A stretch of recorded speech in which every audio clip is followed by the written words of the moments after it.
ஸ்ரீ காசி காண்டம் 32ஆம் அத்தியாயம். தண்டபாணியின் வெளிப்பாடு. குறிப்பு: தண்டபாணி காசியின் முதல்வர் ஆவார். அவர் விரும்பத்தகாதவர்களை காசியிலிருந்து வெளியேற்றி காசியின் தகுதியான குடியிருப்பாளர்களை பாதுகாக்கிறார். அவருக்கு சம்பிரமா மற்றும் விப்ரம உதவியாளர்களாக உள்ளனர். அன்னை அன்னபூரணி தேவியின் உதவியாளராக அவர் காசியில் ஏழைகளுக்கு உணவளிக்கிறார். இன்று தண்டபாணியின் சிறிய சந்நிதி ஞானபாபி மசூதியின் மேற்கே விஸ்வநாத பாதையில் உள்ளது. அவரது தண்டம் கம்பம் காலபைரவருக்கு அருகிலுள்ள ஒரு சிறிய சன்னதியில் உள்ள லட் பைரவரின் உள்ள மகாம்சமான தூணிலிருந்து எடுக்கப்பட்ட ஒரு தூண், அதாவது ஒரு துண்டு. கணேசர் மற்றும் கால பைரவரை போலவே தண்டபாணியும் பனாரஸ் பாந்தியன் இல் ஒரு முக்கிய நபராக இருந்தார். அகஸ்திய மாமுனிவர் கூறினார்: மயிலை வாகனமாக வைத்திருந்த கடவுளே, ஹரிகேசனின் பிறப்பை எனக்கு கூறுங்கள். அவர் யார்? அவர் யாருடைய புகழ்பெற்ற மகன்? அவரது தவம் எவ்வளவு பெரியது? அவர் எப்படி தேவர்களின் இறைவனுக்கு மிகவும் பிடித்தமானவராக ஆனார்? அவர் எப்படி காசி குடிமக்களின் தலைவரானார்? அவர் எப்படி ஒரு தடி வைத்திருப்பவராக, அதாவது தண்டனையை வழங்குபவராக ஆனார்? இந்த மிகவும் புத்திசாலி நபர் எப்படி உணவை வழங்குபவர் என்ற அந்தஸ்தை பெற்றார்? இதை கேட்க விரும்புகிறேன். பகவானே, எனக்கு இந்த உதவியை செய்யுங்கள். சம்பிரமாவும் விப்ரமாவும் எப்படி அவரை பின்பற்றுபவர்களாக ஆனார்கள்? புனித தலத்திற்கு விரோதமானவர்களுக்கு அவர்கள் எப்படி குழப்பத்தை ஏற்படுத்தினார்கள்? ஸ்கந்தன் பதிலளித்தார்: இந்த கேள்வியை தாங்கள் பொருத்தமான முறையில் கேட்டுள்ளீர்கள். கலசத்தில் பிறந்தவரே, பிராமண முனிவரே, தண்டபாணியின் கதை காசியின் குடிமக்களின் நன்மைக்கு வழிவகுக்கும். ஞானியே, விஸ்வபர்த்தரின் சிவபெருமானின் அருளால் இந்த கதையை கேட்கும் ஒரு மனிதன் காசியில் வசிக்கும் பலனை தடையின்றி பெறுகிறான். கந்தமாதன மலையில் முன்பு ஒரு யக்ஷன் இருந்தார். அவர் மிகவும் நீதிமான். அவரது செழிப்பு எப்போதும் நல்ல சடங்குகளை செய்வதை நோக்கமாக கொண்டிருந்தது. பூர்ணபத்ரர் என்ற மகனை பெற்ற அவர் தனது அனைத்து ஆசைகளும் நிறைவேறியதாக கருதினார்.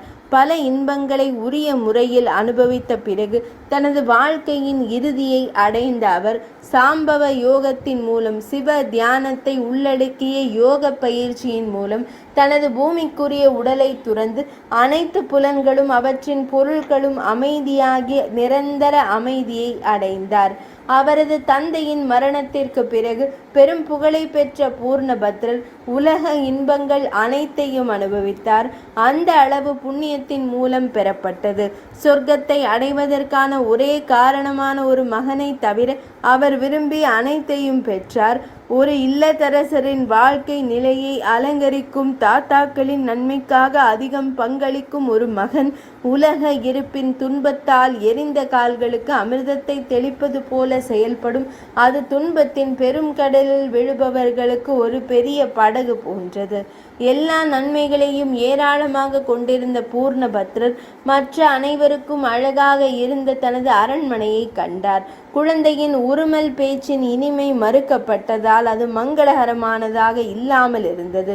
குழந்தை இல்லாமல் அவர் மிகவும் வருத்தப்பட்டார். மேலும் தனது அரண்மனை ஒரு ஏழையின் இதயம் போன்ற ஒரு வெறுமையை அல்லது ஒரு பாலைவன காட்டை கண்டார். தனிமையான பாதையை கண்டதும் ஒரு பயணி வருத்தப்படுகிறார். அதே போல் அவரும் துயரமடைந்தார். குடத்தில் பிறந்தவரே, இந்த யக்ஷர் தனது மனைவி கனக குண்டலாவை ஒரு சிறந்த யக்ஷினி என்று அழைத்து அவளிடம், குடத்தில் பிறந்த முனிவர், அன்பான மனைவியே, இந்த அரண்மனையை நான் இனிமையாக கருதவில்லை. ஆனால் உள்புறத்தில் ஏராளமான கண்ணாடி தகடுகள் உள்ளன. ஜன்னல்கள் அழகாக முத்துக்களால் பதிக்கப்பட்டுள்ளன. முற்றம் சந்திர படிகங்களால் செதுக்கப்பட்டுள்ளது. சுற்றிலும் இனிமையான ஒளி உள்ளது. மேல் தளம் மாணிக்கங்கள் மற்றும் நீலக்கல்லின் பளபளப்பால் பிரகாசிக்கப்படுகிறது. பவள தூண்கள் அதன் அழகை அதிகரிக்கின்றன. சுவர்கள் பளபளப்பான படிகங்களால் மூடப்பட்டிருக்கும். ஏராளமான படபடக்கும் பதாகைகள் அதை நகைகள் மற்றும் மாணிக்க மாலைகளால் அலங்கரிக்கின்றன. தூபம் மற்றும் கருப்பு அகல்லோச்சமின் நறுமணம் அதை மிகவும் மகிழ்ச்சியடைய செய்கிறது. மிகவும் விலையுயர்ந்த இருக்கைகள் எல்லா இடங்களிலும் வைக்கப்பட்டுள்ளன. அழகான இருக்கைகள் அதை அலங்கரிக்கின்றன. கதவுகள் அழகானவற்றால் பொருத்தப்பட்டுள்ளன. மண்டபம் பட்டு துணியால் மூடப்பட்டிருக்கும். பல அழகான அறைகள் உள்ளன. அரண்மனை ஏராளமான குதிரைகளால் பிரகாசிக்கிறது. இது நூற்றுக்கணக்கான பணியாள்கள் மற்றும் பணிப்பெண்களால் நிரம்பியுள்ளது. அணிகளின் சத்தத்தால் அது எதிரொலிக்கிறது. கணுக்கால்களின் சத்தங்களால் ஏங்கிய மயில்களின் அழுகை அரண்மனையை நிரப்புகிறது. பல புறாக்கள் சிலிர்க்கின்றன. அது உயரமானது மற்றும் சாரிகாக்களின் அதாவது மைனாக்களின் குரலால் எதிரொலிக்கிறது. அன்னங்கள் இணைகளாக விளையாடுகின்றன அல்லது சகோரா பறவைகளின் மகிமை இருக்கிறது. மலர் மாலைகளால் ஈர்க்கப்பட்ட தேனீக்களின் முனகல் சப்தம் எல்லா இடங்களிலும் கேட்கிறது. கற்பூரம் மற்றும் கஸ்தூரி ஆகியவற்றின் இனிமையான நறுமணத்தை வீசும் காற்று எல்லா இடங்களிலும் வீசுகிறது. விளையாட்டிற்காக வைக்கப்பட்ட குரங்குகளின் பொம்மைகள் மாதுளை விதைகளைப் போல தங்கள் வளைந்த பற்களின் மேல் நகைகள் மற்றும் மாணிக்கங்களை காட்டுகின்றன. கிளிகள் மாதுளை விதைகள் என்று தவறாக முத்துக்களை பிடிக்கின்றன. இது லக்ஷ்மி தேவியின் மற்றொரு அரண்மனை போன்றது மற்றும் செல்வத்தாலும் உணவு தானியங்களாலும் நிறைந்துள்ளது. அதற்குள் தாமரைகளின் இனிமையான வாசனை இருக்கிறது. ஆனால் இவை அனைத்தையும் மீறி அன்பானவளே, வயிற்றில் ஒரு குழந்தை இல்லாத போது எனக்கு அது மகிழ்ச்சியாக தெரியவில்லை. கனக குண்டலா, அன்பான மனைவியே, ஒரு குழந்தையின் முகத்தை நான் எப்படி பார்க்க முடியும்? ஒரு மகனை பெறுவதற்கு ஏதேனும் வழி இருக்கிறதா என்று கூறுங்கள். மகனில்லாத ஒருவரின் வாழ்க்கை, ஐயகோ, என் மார்பிலிருந்து பிறந்த குழந்தை இல்லாமல் இந்த இல்லம் முழுவதும் ஒரு வெற்றிடமாக தெரிகிறது. இந்த மாளிகையின் அழகுக்கு ஐயகோ, இந்த குவிக்கப்பட்ட செல்வத்திற்கு ஐயகோ. என் அன்பான அன்பே, ஒரு மகன் இல்லாமல் நம் வாழ்க்கையும் பயனற்றது. ஐயகோ, கற்புமிக்க யக்ஷினியான கனக குண்டலா தனக்குள் ஒரு ஆழ்ந்த பெருமூச்சை விட்டு சத்தமாக புலம்பிக் கொண்டிருந்த தனது கணவரான நாயகரிடம் கூறினாள். கனக குண்டலா கூறினாள், என் அன்பானவரே, தாம் ஏன் வருத்தப்படுகிறீர்கள்? தாம் அறிவால் நிறைந்தவர். குழந்தை பெறுவதற்கு ஒரு வழி இருக்கிறது. நம்பிக்கையுடன் கேளுங்கள். அசையும் மற்றும் அசையாத உயிரினங்களை கொண்ட இந்த உலகில் ஒரு குறிக்கோளுக்காக பாடுபடும் நபர்களுக்கு, தங்கள் அறிவை மனதை கடவுளுக்கு அர்ப்பணித்த நபர்களுக்கு முன் ஒருவர் இலக்கை அடையும் வழி, ஆசைகள் மற்றும் லட்சியம் பளிச்சிடுகிறது. என் அன்பான மணாளரே, இழிவானவர்கள் மட்டுமே விதியை விஷயங்களுக்கு காரணம் என்று பேசுகிறார்கள். அந்த விதி என்பது ஒருவர் முன்பு செய்த கர்மாவை தவிர வேறு இல்லை.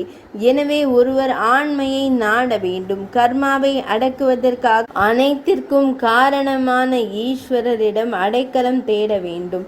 காரணங்கள்: குழந்தை, செல்வம், மனைவி, கழுத்தணிகள், ஆபரணங்கள், மாளிகைகள், குதிரைகள், யானைகள், அனைத்து இன்பங்கள் மற்றும் சொர்க்கம் மற்றும் முக்தி ஆகியவற்றை பெறுவது சிவபக்தியிலிருந்து வெகு தொலைவில் இல்லை.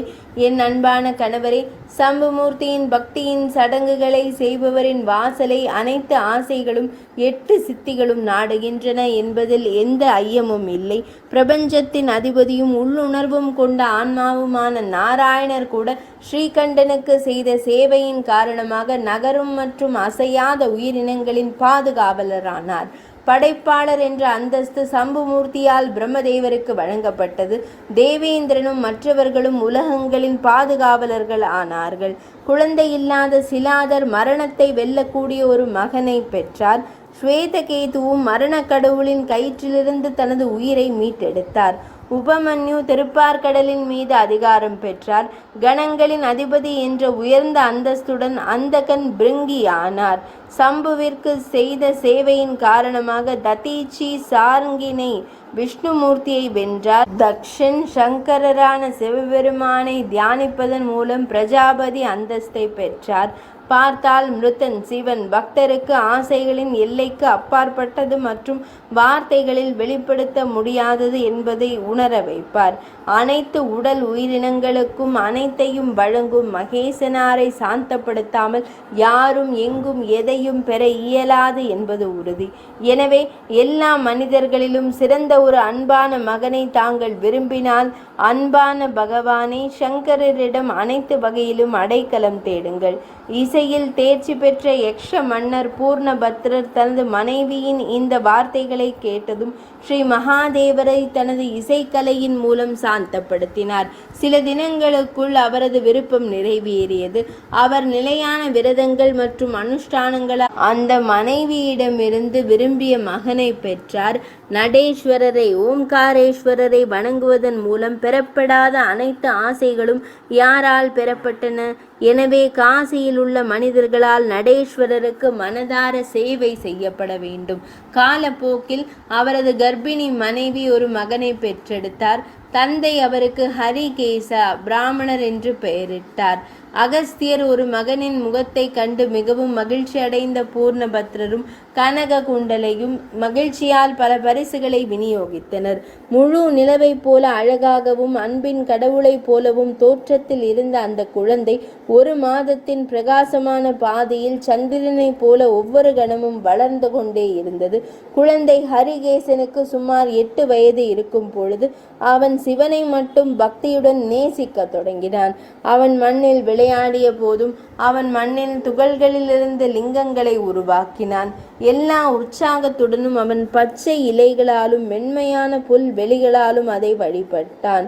சந்திரசேகரர், பூதேஷா, மிருத்யுஞ்சயா, மிருடா, ஈஸ்வர, துர்ஜதி, காண்டபராசு, மிருட, பரசு, திருலோச்சனா என தன் நண்பர்கள் அனைவரையும் சிவனின் பெயரால் அழைத்தார்.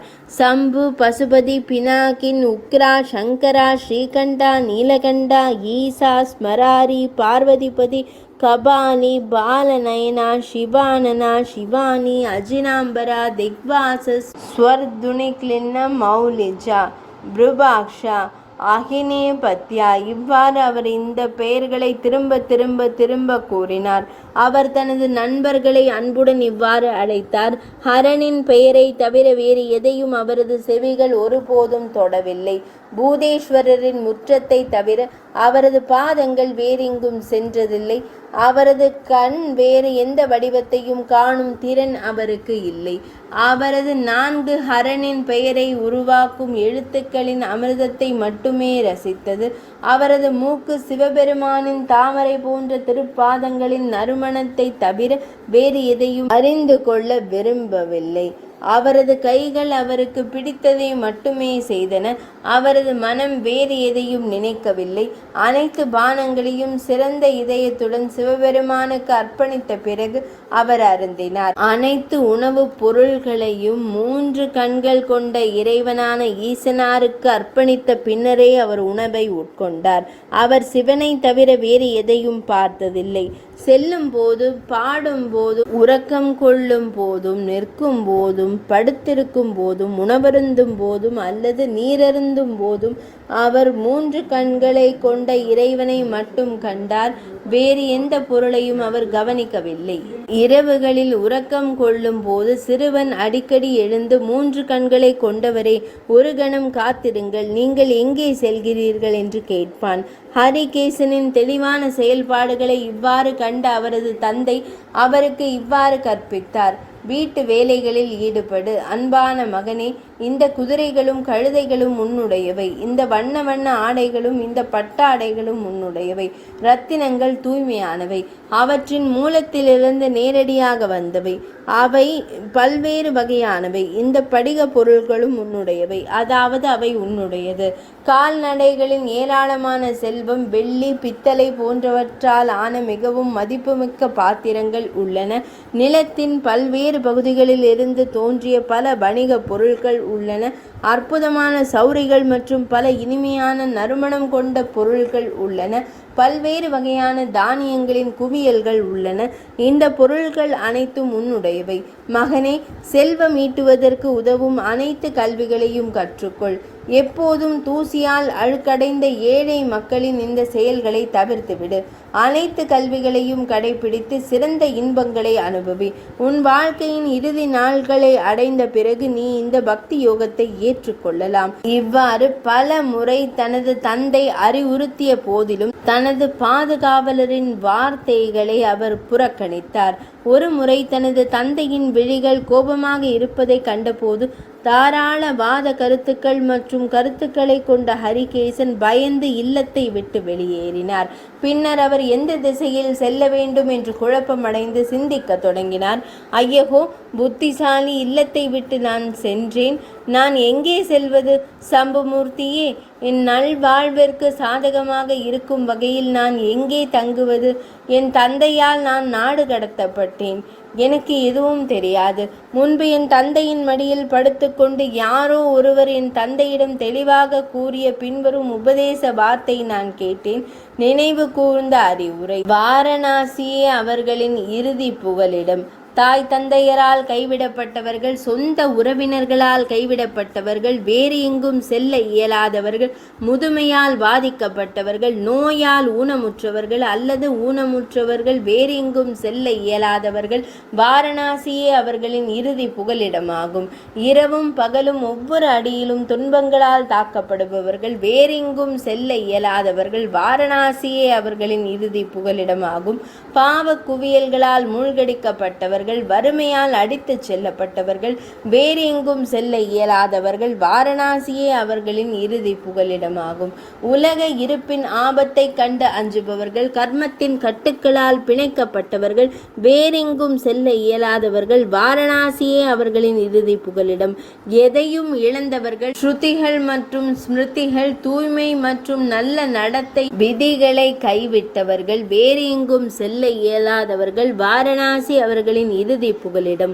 யோக பயிற்சியிலிருந்து நழுவியவர்கள், துறவரத்தை தவிர்த்து பண கொடைகளை தவிர்த்தவர்கள், வேறெங்கும் செல்ல இயலாதவர்கள், வாரணாசி அவர்களின் இறுதி இலக்கு.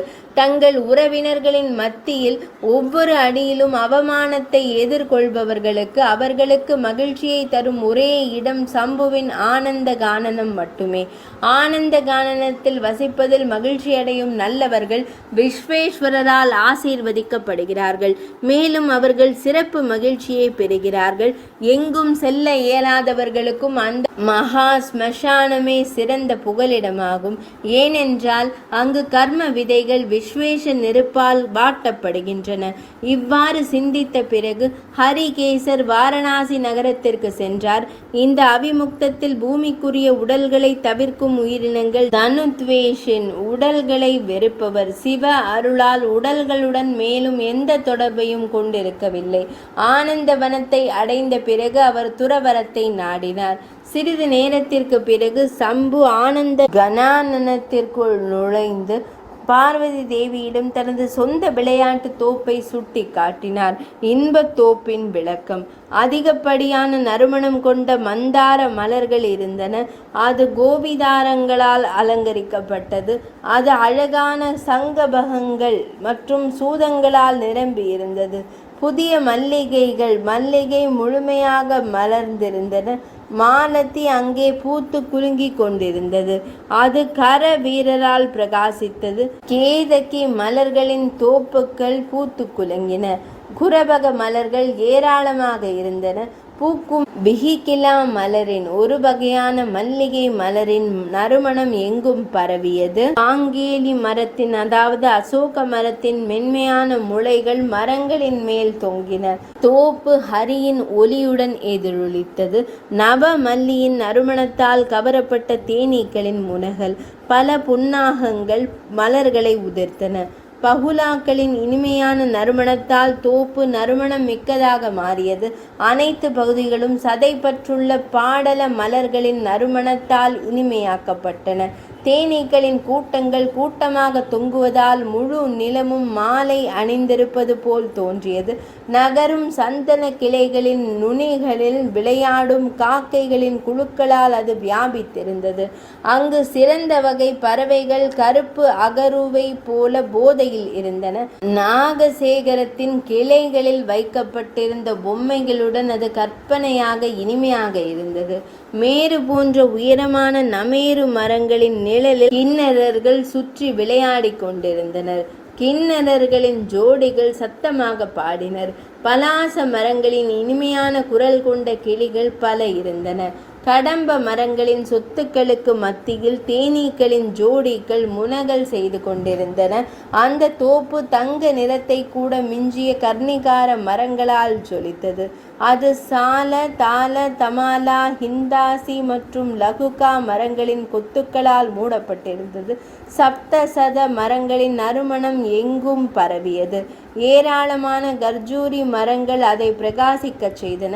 அது தென்னை மரங்களால் மூடப்பட்டிருந்தது. நரங்கிகளின் சிவப்பு நிறம் அதற்கு ஒரு அழகான சாயலை கொடுத்தது. பல பழம் தரும் ஜம்பீர மரங்கள் இருந்தன. தேனீக்கள் மதுக பூக்களை சுற்றி வட்டமிட்டு சத்தமாக முனகின. சால்மலி மரங்கள் ஏராளமான குளிர்ந்த நிழலை கொண்டிருந்தன. பிக்குமண்ட வேம்பு மரங்களின் பெரிய தோப்புக்கள் இருந்தன. அது மிகவும் இனிமையான நறுமணமுள்ள தமான மலர்களால் மூடப்பட்டிருந்தது. அது மறுபாக கொத்துக்களால் பிரகாசமாக இருந்தது. மென்மையான காற்று அங்கு வீசி லாவலி கொடிகளை அசைத்தது. பில்லா பழங்குடி பெண்களின் ஹல்லி சக நடனத்துடன் ஜில்லியின் மட்டை பந்தின் சப்தத்துடன் தோப்பு எதிரொலித்தது. சில இடங்களில் ஏரிகளில் பன்றிகளின் குஞ்சுகள் விளையாடி கொண்டிருந்தன.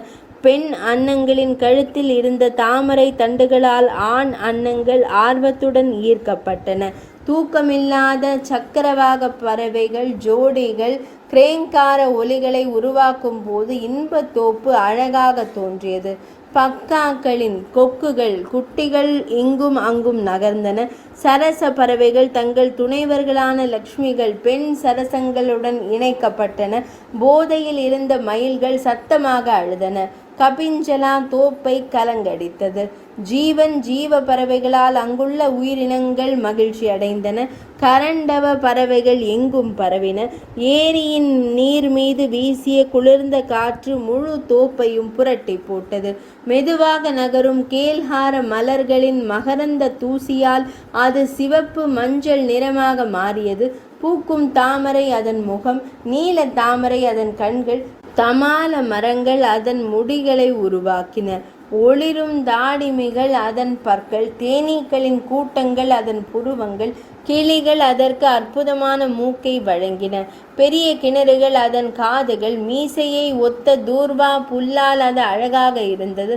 தாமரை மலர்களின் இனிமையான வாசனை அதன் சுவாசம், பீம்பி பழம் அதன் உதடுகள், சிறந்த தாமரை இலைகள் அதன் ஆடை, கர்ணிகாரங்கள் அலங்காரங்கள், அழகான காம்பு மரம் அதன் அழகான கழுத்து, சங்கர மரம் தோள்களின் அலை அலையான பகுதிகளை உருவாக்குகிறது.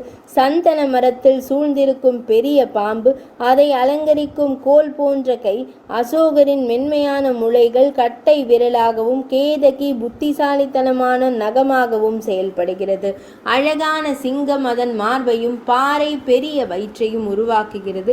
சுழல் அதன் பிரகாசமான தொப்புளையும் ஜோடி மரங்களை ஜோடி கன்றுகளையும் உருவாக்குகிறது. வாழை மரங்களின் பிரகாசமான இலைகள் அதை மூடும் சீனப்பட்டு துணியை போல செயல்படுகின்றன. தரை தாமரை அதன் கால்களை உருவாக்குகிறது. போதையில் இருக்கும் யானை அதன் கம்பீரமான நடைக்கு காரணம். பல்வேறு வகையான மலர்கள் அதை மாலையாக அணிவிக்கின்றன. அது முள்ளில்லாத மரங்களால் மறைக்கப்பட்ட எருமைகளாலும் இறையின் விலங்குகளாலும் முழுமையாக மூடப்பட்டிருக்கும். சந்திர நீர்க்கட்டிகள் மீது தூங்கிக் கொண்டிருந்த கருப்பு மான் அங்கு சந்திரனை இருட்டடித்தது. மரங்களால் சிதறடிக்கப்பட்ட மலர்கள் சொர்க்கத்தில் உள்ள நட்சத்திரங்களை விட சிறந்தவை. இறைவன் இன்பத் தோட்டத்தை தெய்வத்திற்கு சுட்டி காட்டி தோப்பில் நுழைந்தார். தேவர்களின் இறைவன் கூறினார், அழகான தேவியே, தம்மை விட குறைந்த அளவிற்கே தாம் எனக்கு மிகவும் பிரியமானவள் என்பது போல இந்த ஆனந்த கணானனும் எப்போதும் எனக்கு பிரியமானவர். தேவியே, இங்கே ஆனந்த வனத்தில் இறப்பவர்களின் உடல் என் அருளால் அழியாததாகிறது. அவர்கள் மீண்டும் பிறப்பதில்லை. வாரணாசியில் பிறந்து இறப்பவர்களின் விதைகள் என் கட்டளைப்படி தகன மைதானத்தில் எரியும் நெருப்பால் எரிகின்றன. மலைகளின் இறைவனின் மகளே, மகா ஸ்மசானத்தில் நீண்ட தூக்கத்தை, அதாவது இறப்பின் உறக்கத்தை உறங்குபவர்கள் மீண்டும் ஒருபோதும் பொய் கூறவோ அல்லது கருப்பையில் தங்கவோ மாட்டார்கள். பிரம்மதேவரின் அறிவின் மூலம் உயிரினங்கள் விடுதலை பெறுகின்றன, வேறு எங்கும் அல்ல. பிரயாகையிலோ அல்லது பிரம்மதேவரின் உணர்தலின்படி புனித ஸ்தலத்திலோ தங்கள் உடல்களை கைவிட்டவர்கள் முக்தி பெறுகிறார்கள். காசியில் இறப்பவர்களுக்கு அவர்களின் வாழ்க்கையின் இறுதியில் பிரம்ம ஞானமான தாரக மந்திரத்தை நான் வழங்குகிறேன். அவர்கள் அதே நேரத்தில் முக்தி அடைகிறார்கள். காசியில் இறக்கிறார்கள், தங்கள் பாவங்களை எடுத்துக் கொள்கிறார்கள். துதிப்பவர்கள் தங்கள் தகுதியை எடுத்துக்கொள்கிறார்கள். அந்த உயிரினங்கள் இங்கேயே முக்தி அடைகின்றன. தேவியே, கலியால் ஆட்கொள்ளப்பட்டு புலன் உறுப்புகள் இயற்கையாகவே நிலையற்றவையாக இருப்பவர்களுக்கு பிரம்மத்தை உணர்தல் எங்கிருந்து வருகிறது? எனவே நான் அவர்களுக்கு இங்கே பிரம்மத்தை, அறிவை வழங்குகிறேன். தங்களின் சக்திகளால் மயங்கி விழும் யோகிகள் யோக பயிற்சியிலிருந்து விழுகிறார்கள். ஆனால் காசியில் விழுபவர்கள், இறப்பவர்கள் மகா அழிவில் மகாலயம் கூட மீண்டும் விழுவதில்லை. யோக பயிற்சி மூலம் மக்கள் ஒரே பிறவியில் பிரம்மத்தை குறித்த அறிவை பெறுவதில்லை.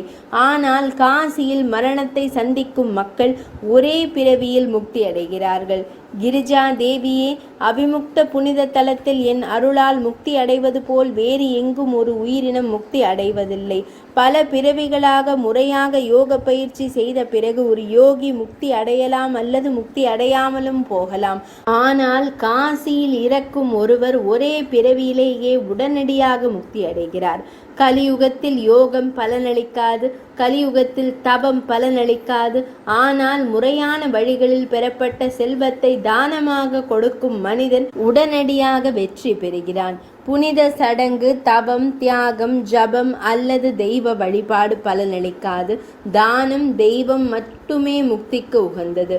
காசி தானங்கள் மூலம் பெறப்படுகிறது. கலியுகத்தில் வாரணாசி நகரமான பகவான் விஸ்வேஸ்வரர், கங்கா, பாகீரதி மற்றும் தான, மத பரிசு ஆகியவை சிறப்பு முக்கியத்துவம் வாய்ந்தவை. காசியில் வடக்கு நோக்கி பாயும் கங்கை, காசியில் விஸ்வேஸ்வரர் என்ற எனது லிங்கம் ஆகிய இரண்டும் மனிதர்களுக்கு முக்தியை அளிக்கின்றன. மேலும் அவை கலியுகத்தில் தான சக்தியால் அடையப்பட வேண்டும். புண்ணிய செயல்களை செய்த ஒருவனும் வேறு ஒருவனும் கூட என் புனித தலத்தை நாடுவதன் மூலம் தேவர்களின் தெய்வமே விடுதலை பெறுகிறான். இந்த விஷயத்தில் சந்தேகத்திற்கு இடமின்றி மகிழ்விக்கப்பட வேண்டும்.